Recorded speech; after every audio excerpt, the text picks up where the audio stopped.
Reverend Nelson is based in Washington. He is responsible for advancing the cultural life and political sphere by building bridges and coalitions and partnerships. For more than 20 years, Reverend Nelson has demonstrated success directing nonprofits and with an emphasis on urban strategies and grassroots organizations. Please welcome Reverend Dean Nelson to the stage. Good afternoon.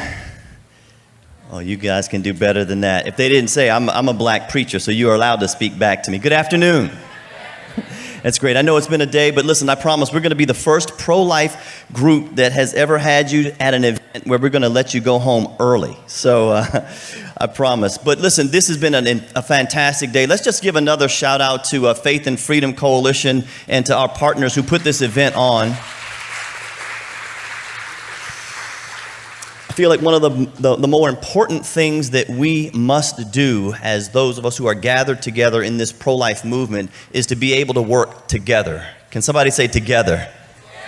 We need to be able to work together. And that's one of the things that I have been blessed to do over the last 15 years in the pro-life movement is to be able to serve a number of fantastic organizations. And I'm going to share a little bit about my story as I get ready to introduce my great friend, Kristen Hawkins. It was in 1988 when I was a student at the University of Virginia walking across campus, minding my own business, and I came upon a table, and there was a young lady sitting at that table, and she asked me a question.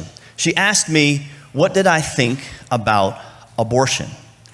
She was a part of a pro-life group there at the University of Virginia. When she asked me that question, I had never really honestly thought about it. I mean, I was a church-going guy. I had a girlfriend, but I had never gotten a girl pregnant. I was like, abortion? I said, well, I guess it's legal, so that must make it okay. And she looked at me pointedly and she said, slavery was legal. Did that make that okay? And that put me on a trajectory for the rest of my career to pursue that, to find the answer for myself. But then also, once I found out that just because something was legal didn't make it right, and then I learned more about the history of the abortion movement in our country, it made me an advocate and an activist, and that's why I do what I do today. I'm going to tell you that at that time period when that young lady challenged me with that question, I did not know the history of the eugenics movement, nor did I know that there was a person by the name of Margaret Sanger who led what is now known to most of us as Planned Parenthood. And I learned a little bit more about the diabolical plan that she launched back in the early 1900s, where she had something she referred to as a Negro project. Not a Hispanic project, not a Jewish project, not a white project, but a Negro project. I read a little bit more in a letter that she sent to Clarence Gamble, who was the head of the Procter & Fortune Gamble, and that letter said that we don't want word to go out that we want to exterminate the Negro population. And the minister is the one who can help straighten out their more rebellious members should it ever occur to them. How many of you know it's important to be educated about what we're involved in? Your being here is an important part of being educated about what we are involved in. When you leave this place today, my hope is that you do visit those tables that are outside, that you'll take down some of that information, because having information and education is good, but being able to share it with a trusted person, they will take what you've given them and hopefully they'll apply it to their world as well. I want to say a huge thank you to all of you who are here, particularly that are serving in the Pregnancy Resource Center movement. If you are a part of a PRC, could you just raise your hand? Anybody here? I see some. Let's give an applaud for those women and men who have dedicated themselves to serving on the front lines, oftentimes volunteering, not getting any credit publicly. There are more than 2,700 pregnancy centers around our country where people are working every day, and some estimates say that over $100 million of cost savings they provide to our movement because of the volunteer work that they do in their communities every day. At Human Coalition, we have an emphasis on engaging with people across the sphere to help engage and to lift all spheres within the pro-life movement so that we're able to win. Can somebody say win? We are in it to win it. And we believe that no one organization can do that alone. And that is why we serve with so many organizations to try to help make that a reality. My role as the executive director of Human Coalition in Washington, D.C., is I engage at the state level, at the federal level, helping to inform legislators, but also helping to take the information from our state houses and to put that information into churches and to communities so that we are better informed about how to engage, how to cast our votes, how to represent people that are concerned about vulnerable children and women. At Human Coalition, our emphasis has always been to make abortion unthinkable in our culture. How many of you like that phrase, unthinkable? It's not just hard to change laws, but to change hearts, to make it unthinkable. And we've done that through some strategic partnerships. One of the ones that we are the most proud of, and it took me 10 years to work on this. How many of you know sometimes it takes time to work to make a difference? But it took me 10 years to work with a major African American denomination, the Church of God in Christ, and I'm so proud of our partnership with them. Over 6.5 million members. A year and a half ago, they launched a national pro-life initiative and a proclamation that their denomination was pro-life. One of the largest African American denominations, and it encouraged others. And so now we also have a partnership with the Assembly of God and are working with the Southern Baptist Convention and many others because we believe that the church has the answer. Can somebody say amen? We believe that we really do have the answer, but we have to be engaged and involved within our communities to make a difference. And part of that is engaging with the next generation. And so I'm getting ready to introduce to you somebody who has been a friend of mine since 2006. But I'm reminded, I believe it was Aristotle who said, all who have meditated on the art of governing mankind are convinced that the fate of empires rests on the education of our youth. In a similar way, Abraham Lincoln said that the philosophy in the classroom one generation is the philosophy in government in the next. It's incumbent upon us to engage the next generation to be able to pass the baton for this issue of the sanctity of human life. Because even if Roe versus Wade is overturned, how many of you know that the demand for abortion is not going to immediately go away? That means that the role of the church, the role of pregnancy resource centers, the role of advocacy organizations, and the role of the next generation is going to be even more important. I'm also blessed to serve as the head of the Frederick Douglass Foundation and the Douglass Leadership Institute. And one of the things that the great abolitionist Frederick Douglass was famous for saying is that I will unite with anybody to do right and nobody to do wrong. In 2006, I moved my entire family to Washington, D.C. to work on this vital issue. During that time period, I had the opportunity to serve with Tony Perkins at the Family Research Council. I had the opportunity to be hired by someone who was here earlier, Melinda Delahoyd, when she was serving as the head of CareNet. I've been blessed to be able to travel the country and work with major denominations, and I want to highlight my work with Faith and Freedom Coalition. I will say that since 2018, Frederick Douglass Foundation and Human Coalition Action has partnered with Faith and Freedom Coalition. And to my numbers, I believe that we have engaged and knocked on over 900,000 doors. Now, they've done more than that, but our part working with them has been able to knock on over 900,000 doors. Particularly, I remember in 2018 in Missouri and also in Indiana, where we dethroned a pro-death Democrat in Senate and replaced them with pro-life leaders in Congress. And so that's something that we are extremely proud about. There's no other organization that has partnered more closely with us than Faith and Freedom Coalition in our work around the country and states and Students for Life of America. And so I want you to get ready to give a warm North Carolina welcome to my friend Kristen Hawkins. And let me read just a little bit about her bio so that you know. I have a personal story with Kristen, but I want you to know a little bit about who she is and the work that she's done. So I'm going to read here. Kristen, I do know who you are. Kristen has now served, I think, since 2005 with Students for Life of America. Grassroots activist she is, an author, speaker, podcast host, and human rights advocate.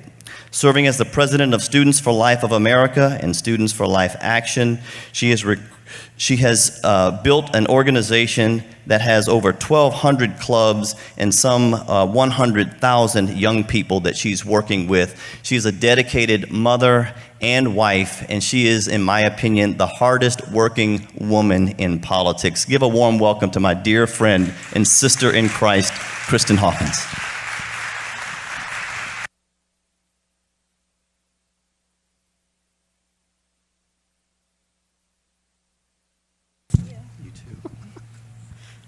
Dean and I always cross at interesting places just for a few moments these days, so it's nice to see you, Dean. You know, for the past several months, I've actually been traveling the country with my family across the country. Dean says it's a crazy white person thing to sell your house and move into a camper and travel the country with our 4 children and puppies. But that's what we've been doing at the Hawkins house. And we've been having a lot of fun. A history teacher, I was a history major. So of course our children, everywhere we go, are getting some sort of education in history. This spring we had the opportunity though to leave Florida. It was a hard move, and head over to Texas. And we decided to travel a little bit through a historic route in the American South. And it seemed to us that, you know, everywhere we were going, campuses that I was asked to speak at, supporters we were meeting, we were somewhere where at one point history had taken note. We talked a lot children about slavery and the Civil War. We talked a lot about what happened after the American Civil War in our country. Being in Mississippi for a few weeks, it was all we talked about.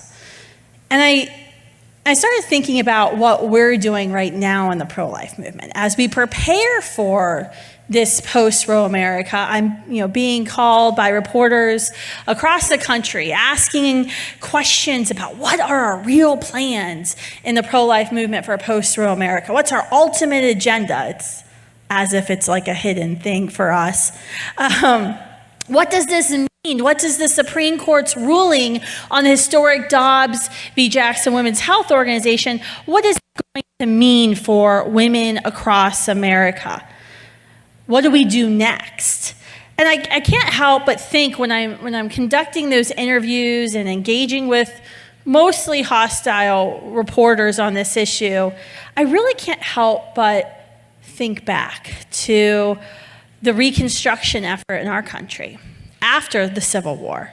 It's a topic that's not really discussed too much in American history. They go over it for a couple days before the Industrial Revolution. It's like, yeah, it happened. We don't really talk about the failings of it. But I've been thinking about it a lot. For decades, Black Americans lived with regular discrimination. Supreme Court sanctioned segregation and discrimination throughout our country. They lived in fear of the night rides of the Ku Klux Klan and those who are serving in positions of authority in cities, cooperating or looking the other way. It took 99 years from the end of the Civil War in our country until the passage of the Civil Rights Act to achieve what Martin Luther King called and labeled in his letter from Birmingham jail a positive peace. Not a negative peace, which is simply just the absence of tension, but a positive peace, which is the presence of justice. It took the murder of a little boy named Emmett in rural Mississippi to the refusal of one woman to give up her bus seat in Montgomery, which led to students here in Greensboro sitting at a lunch counter, to days and weeks and months of jail time, of death threats, of accepting the stinging pain of water hoses, before African Americans in our nation were given their God-given rights. Their God-given rights were acknowledged. And when I think about this time in our history, and I think about what we're going into, what we may very well soon be stepping into, I can't help but think, what do we must do right now? What do we have to do? What do we have to prepare for right now to ensure we're not entering into 99 years? 99 years of transforming our culture to ensure that no woman ever again feels like she has to choose between the life of her child and her education or her career. What do we do to make sure this reconstruction effort that we will soon embark on does not take another 90 years? It's already been 50. And, I have to ask when I'm on campuses and talking to young people, many of them who don't like me, that have simply turned out to shout me down or try to get me with a hard question, as if biology is really that difficult. They're always surprised to find that it's not hard. The question I've been asking these young people has been, when we look back in this time of history, in 30 and 40 and 50 years, where do you want to say to your grandchildren, your great-grandchildren, where you stood? Are you going to say you stood on the side of those who profit off of the despair of men and women in our country? Or are you actually going to be able to say you stood for the most vulnerable? You did the hard thing. I think when you ask college students today about that time leading up into the Civil War, the abolitionist movement, if you'd ask them today about, the civil rights movement in our country in 1950s and 1960s America, they would all gladly raise their hands and say, absolutely, if I lived in 1850 America, if I lived in 1950 America, I would have been there. I would have opened up my home to be part of the Underground Railroad. I would have gotten on a bus and taken a freedom ride to Jackson. I would have been willing to do it. Really? Are we really willing to do that? I think we like to think that we are, but that's hard. I want to be able to say, and I know those who serve in the 1,300 Students for Life chapters in all 50 states want to be able to say to our children, our grandchildren, to the rest of our nation that we did everything we could. That those of us who survived legal abortion, who could have easily been aborted for the price of a PlayStation 5, if you can get your hands on it, all of us decided that we were going to stand up and do something. No matter our gifting, no matter our experience or lack of experience, that we are going to do something. And it's working. I'm so honored today to be able to tell you about everything that the pro-life generation has been able to accomplish in just 16, 15 years. More than 130,000 young people changed. An entire army of young people on college and high school campuses across our nation. And this army isn't just hosting bake sales. By the way, I hate those Cupcake for Life drives. I hate them. Celebrate life. Somebody died today. Here's a cupcake to honor their birthday. That's weird. So next time somebody says we're going to do a Cupcake for Life, don't do it. They do more than that. These students are active. active every day. They're transforming their actual campuses to change policies on campus to make sure women feel supported. Because I have to tell you, if you go onto any campus, you can very easily find what the policy for smoking marijuana is. You can find the sound amplification policy. You can find the hoverboard policy. But try to find out where a girl who's pregnant goes or who she should talk to. It's hard. They're changing the actual environment on their campuses. They're transforming the policies. They're also changing minds. They're changing minds of the young people that they talk to. These are the people who are directly targeted by the abortion industry every day. No one has more conversations than those directly marketed to by Planned Parenthood than Students for Life and our student leaders. If you want to know if your bumper sticker is going to work, ask a student. They're also flipping the narrative. This is something we've worked so hard for in Washington, D.C., because we know for years how the abortion media likes to portray pro-lifers. Mean, angry, white guy. No offense, we love white guys. But that's how they portray us. And it's always like mean, angry white guy holding a cross, and then a cool, hip girl with like pink hair and a nose ring who's pro-choice. That's how they like to portray us. We've changed that by ensuring that the pro-life generation is every single place the media is at. If you want to know where Students for Life will be, you can come out to the Supreme Court this summer. Every decision day between now and the end of the Supreme Court session, Students for Life will be there. Because we will ensure that the faces the media sees the moment the Dobbs decision comes down are joyful, young people who don't represent the minority. They represent the majority of our country. In addition to transforming the campuses to support pregnant parenting women, changing minds, flipping the media narrative, they're also getting active in state capitals. They're also getting active in Washington, D.C., demanding that our elected officials protect life at conception, not tell us what they think is possible or what will be easy enough for them to get the majority of the caucus on board. But they're demanding that they do what they said they were going to do when they were running for office, which is protect every human life from the moment of conception. And it's working. Last week, our keystone piece of legislation in Oklahoma, Life at Conception, was signed into law. It's our second state. Arkansas was last year.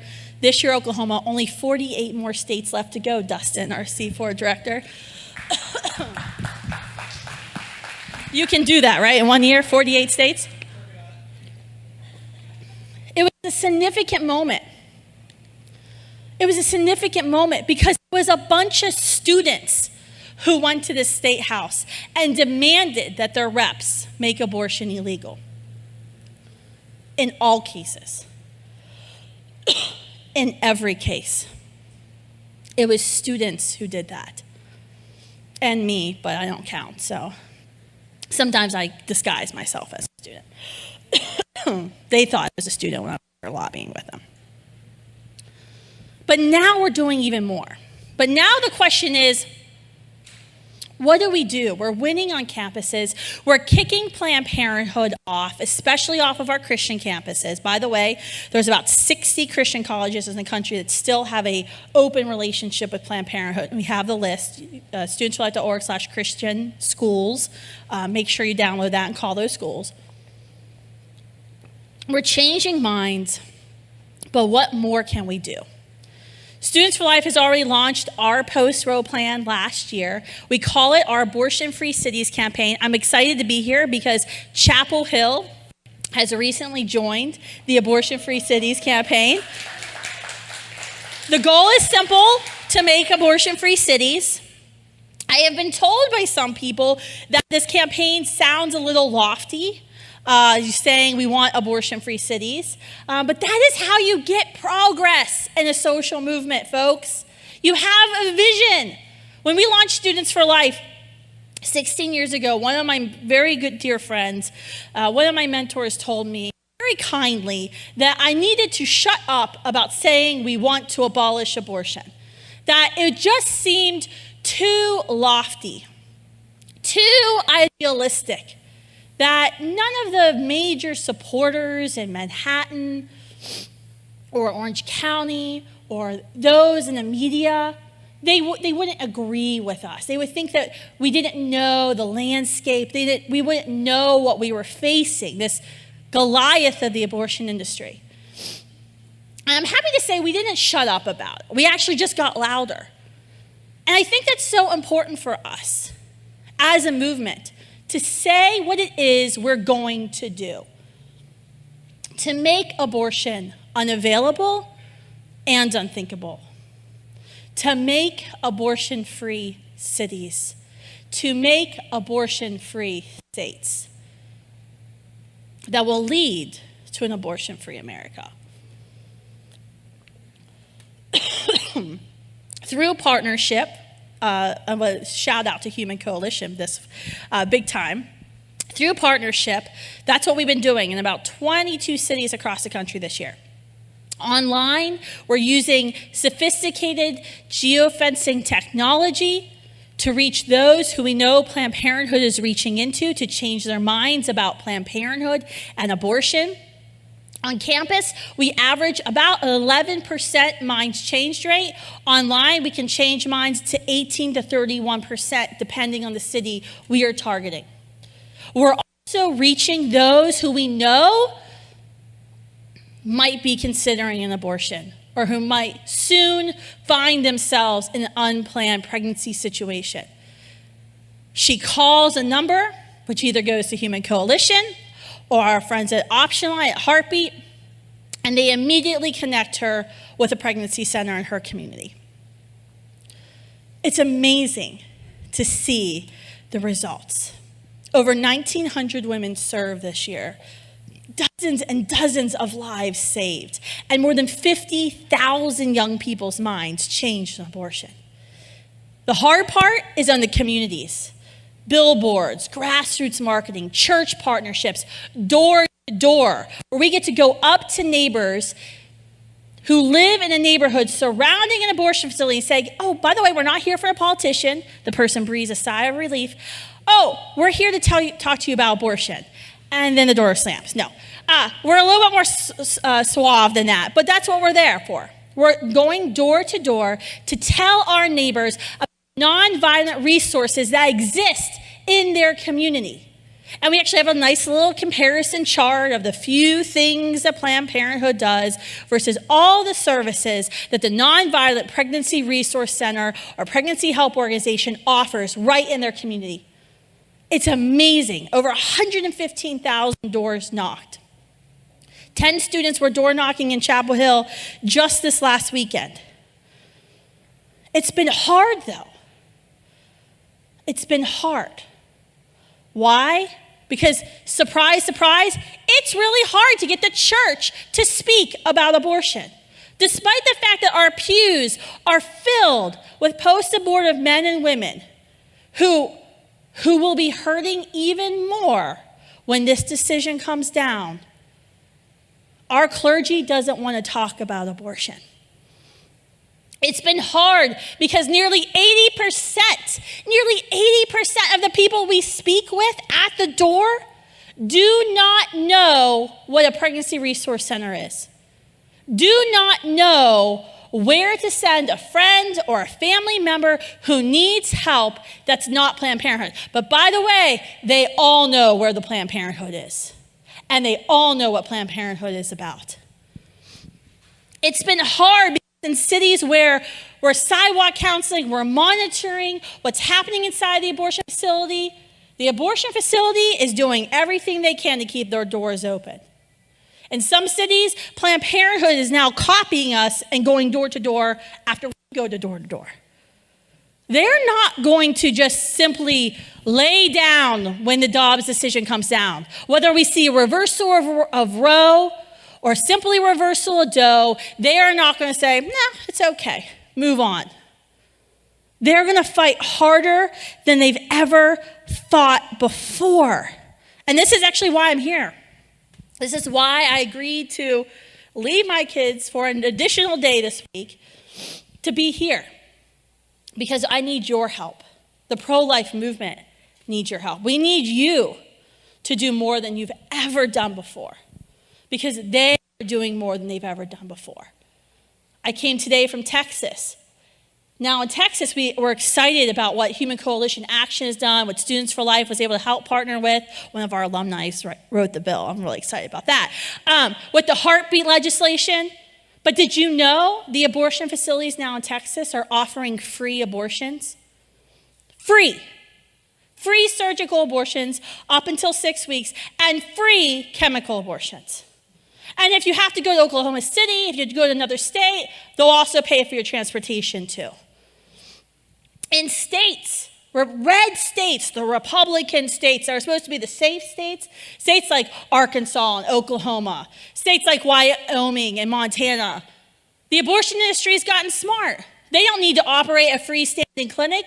No, they'll just ship her toilet bowl abortion drugs. I was in Massachusetts earlier this week. There at University of Massachusetts Amherst, the big school, they're not even waiting for their state legislature to pass a bill forcing taxpayers to pay for chemical abortions on campus. They're just going to start doing it on their own. They're following California because as of this coming January, every state university in California will have to dispense chemical abortion pills right on campus. In Washington, D.C., Democrat leaders are doing everything they can to pass bills or attempt to pass bills that will force all of us, no matter what state we live in, to fund abortions up until the moment of birth, and maybe a few minutes after. They are not simply going to go away. They're not going to do it. It took 90 years from the end, well, actually it took 90 years from the signing of the Declaration of Independence until the Civil War, where Black Americans were given their God-given rights of freedom. It took 99 years from the end of the Civil War to the passage of the Civil Rights Act. It's already been 50 years of legal abortion. In those periods, that 90 years, that 99 years, and now in this 50 years, those rights that are so eloquently laid out in our Declaration of Independence, life, liberty, pursuit of happiness, they were disordered. The result of disordering those rights was disaster. Absolute disaster. The injustice was seen and is seen daily in our nation. During those periods, the 90 years from the Declaration of the Civil War, the 99 from the Civil War to the Civil Rights Act, there were good people who stood up to fight. But there was a lot more who said, now's just not the time. Now is the time to wait, to be patient. Can't push that piece of legislation, gotta wait till the next election till we shore up our majority. We have to be careful. Eventually, justice will come and be present. Brothers and sisters, I cannot, in good conscience, just say wait. To say, well, we may see a reversal of Roe. We may see abortion made illegal in a number of our states, but other states, they'll continue to kill children. But in 30 to 40 years, we'll see justice rain down in our nation. I can't wait. I can't wait. We have to do something now. And the question for you all today is, what are you going to do? Are you willing to wait to live in potentially a negative peace, or are you going to do everything you can to assure we achieve the positive peace? You know, I was doing a podcast, you should subscribe to my podcast, I have to tell more people that, with Chelsea, who I think spoke earlier today. And I was asking Chelsea about what Human Coalition has seen in Texas since the signing of the heartbeat bill. What has happened in Texas? And I said, you know, when people or women are calling into Human Coalition asking for help, what do they say when they find out that they're likely too far along in their pregnancy to even secure a legal abortion in Texas? I was kind of thinking there were going to be curse words, that they were going to be angry that their right to abortion had been taken away. And during this podcast, Chelsea said something to me that shook me to the core. She said, when the operators at Human Coalition are receiving these calls, they're having these conversations with women, the number one reported feeling is relief when she finds out abortion is no longer a legal option for her in the state of Texas. Relief. She used the phrase, she said that this phrase has been said multiple times, the pressure is off. What a stunning indictment of a society we have created, of a society that we tolerate, that we live in. For she feels like she has to choose abortion. Her mom, her boyfriend, somebody at her church, her counselor at school. She feels like she has to make this choice for death because that's the responsible decision. That's the decision that the people in her life want her to make. But when she finds out it's no longer an option, she's relieved. That's an indictment on us. The society that we have created. That's not peace. It's not certainly not justice. So today, men and women, I don't know what your experience levels are. I don't know what your history with abortion is. I don't know where your insecurities may lie. But all I know is I can't wait. She cannot wait for us to act. And if we want to ensure we live in a nation where every life is welcomed in law and protected by service, then we will have to act. No matter what our fears are, we are being called today to act. Because each and every one of us has a role to play, has a role in this reconstruction effort that we're about ready to embark on. I will only accept the outcome of a positive peace. Thank you.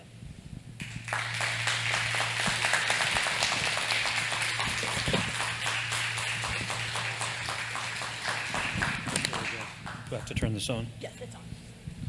Thank y'all for coming. I know it's been a long day. I really, really appreciate you hanging in there. We're going to finish up a little bit early. I wanted to thank again Faith and Freedom Coalition, Dr. Paul Brentley, Jason Williams, and Jim Quick for their partnership. Our team as well, our clinic folks over there who are the real heroes. Thank y'all so much again for today. We'll take care of the cleanup. You don't need to worry about that. I wanted to close with something that the Lord taught me maybe a year or so ago. I've been doing this with Human Coalition for 7 years, and you get used to the narrative a bit, and you get used to the taglines and all of that. And generally speaking, when we would have a particularly problematic client and she would come in and tell her story, I would respond with, well, go ahead and have that next baby because it could be the next Martin Luther King Jr. or the next Abraham Lincoln. And I had this stupid talking line. And the Lord convicted me one day. He said, so what you're really saying is the value of that life is only important if it's somebody famous. or somebody who's going to make a lot of money. The value of that life was established by the Creator in his sovereignty, however long ago that was. He decided that that baby was going to be born. And it is immaterial what that child turns into. If that child turns out to be the president, great. If that child turns out to go to prison, it is the value of that human life in and of itself that matters. So let's use that to motivate us in the next 3 to 6 months. And God bless you all. We'll pray and you're done. Father, thank you for salvation by grace through faith in your Son. Thank you so much for this group of folks who, man, hung in there all day. Give us the grace to engage a culture that may be very unhappy in a couple of months, to do that with sweetness and a kindness, and then give us wisdom to know how to deal with those women that will be impacted by this. Thank you for, again, your Son. We thank you for this day. Bless it in Christ's name. Amen. Thank you. You're done.